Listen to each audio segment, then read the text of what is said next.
Salut à tous et bienvenue sur Microferme. Aujourd'hui, je vous propose un top 10 des céréales les plus rentables à cultiver. Que vous soyez un petit agriculteur ou un producteur à grande échelle, il est important de connaître les céréales qui offrent le meilleur rendement. Avant de commencer, n'oubliez pas de vous abonner à la chaîne, car 98,1% d'entre vous ne sont pas encore abonnés. Un grand merci aux 66 abonnés actuels. Si vous aimez cette vidéo, pensez à liker et à laisser un commentaire si vous avez des questions. Allons-y pour ce classement.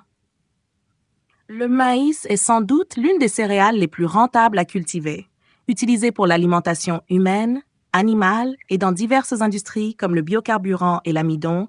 Le maïs présente un excellent rendement sur une grande variété de sols. Ses avantages incluent une forte demande sur les marchés et une grande flexibilité d'utilisation.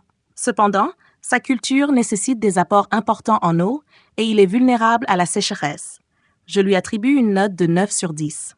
Le blé tendre est une culture largement répandue, prisée pour la production de farine. Ses avantages incluent une demande mondiale constante et un cycle de culture assez court. De plus, le blé s'adapte bien à différents types de sols et climats.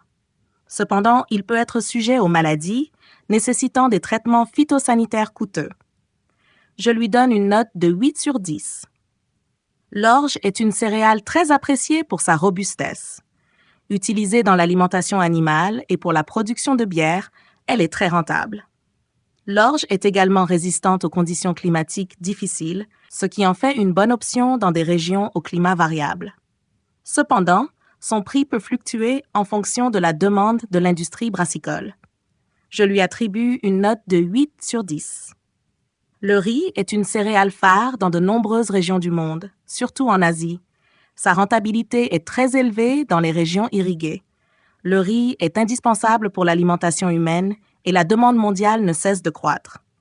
Toutefois, sa culture est très consommatrice d'eau et elle peut être complexe dans des zones où les ressources en eau sont limitées. Je lui donne une note de 9 sur 10. L'avoine est une céréale qui connaît un regain d'intérêt, notamment pour l'alimentation humaine, avec la production de flocons d'avoine et de lait d'avoine. L'avoine est aussi utilisée dans l'alimentation animale. Sa culture est simple et peu exigeante en termes d'intrants. Cependant, le marché reste plus limité que pour d'autres céréales, ce qui affecte sa rentabilité. Je lui donne une note de 7 sur 10.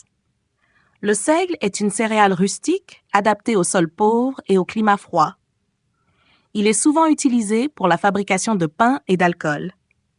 Le seigle offre une bonne résistance aux maladies, mais sa demande reste plus faible comparée à celle du blé ou du maïs, ce qui peut limiter son potentiel de rentabilité. Je lui donne une note de 7 sur 10.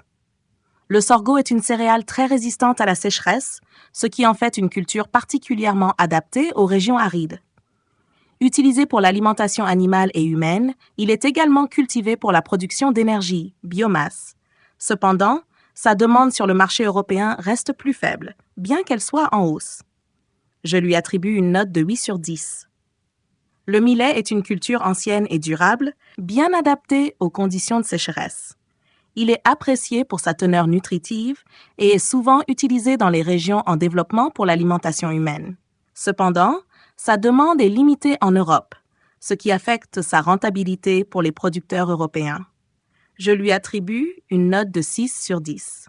Le triticale, un hybride entre le blé et le seigle, combine les avantages des deux céréales. Il est particulièrement apprécié dans l'alimentation animale pour sa richesse en protéines.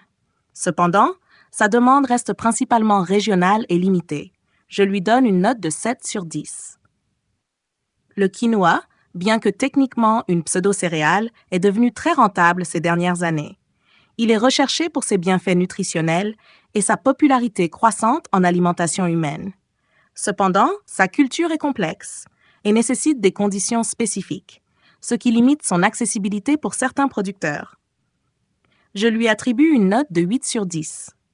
Pour conclure, en première place, nous avons le maïs, en deuxième place le riz et en troisième place le blé tendre. Le maïs reste la céréale la plus rentable grâce à sa polyvalence et à sa forte demande, tandis que le riz et le blé tendre suivent de près en raison de leur importance dans l'alimentation mondiale. Chacune de ces céréales a des avantages uniques et le choix final dépendra de vos conditions de culture et de vos marchés cibles. Merci d'avoir regardé cette vidéo. N'oubliez pas de vous abonner, de mettre un like et de laisser un commentaire si vous avez des questions. À la prochaine vidéo sur Microferme, où nous continuerons à explorer le monde fascinant de l'agriculture.